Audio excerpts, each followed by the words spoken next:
જે રીતે માનનીય નીતિનભાઈનો એક વિડીયો વાયરલ થયો છે અને એમાં એમણે દિલની વાત કીધી છે, એ વાત સાચી છે કે ભાજપના કેટલાક હોદ્દેદારો લાભાર્થીઓ બની અને અત્યારે લાભ લઈ રહ્યા છે.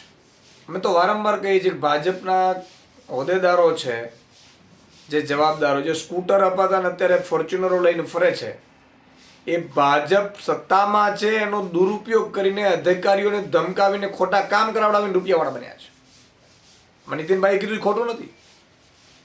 આ જમીનોના દલાલો છે, આ રાજ્યના દલાલો છું. તો એમ કહું છું કે ભાજપના નામે સત્તાનો દુરુપયોગ કરીને અધિકારીઓ પર ખોટા કામોનું પ્રેશર કરીને ખોટા કામો કરાવડાવીને રૂપિયા ભેગા કરે છે. ગુજરાતને લૂંટવાના કામ કરે છે ભાજપના કેટલાક હોદ્દેદારો.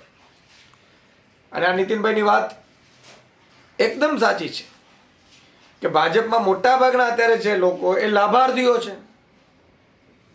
એને ગુજરાતથી કે દેશની જનતાની, ગુજરાતના રાજ્યની જનતાની કંઈ પડી જ નથી. પોતાના ઘર ભરવા છે, પોતાના ઘર ભરવા માટે અધિકારીઓ પાસે, કારણ કે સત્તા છે, સત્તામાં અધિકારીઓને દબાવી ખોટા કામો કરાવડાવી અને દલાલીઓ ખાઈને મોટા થયા છે.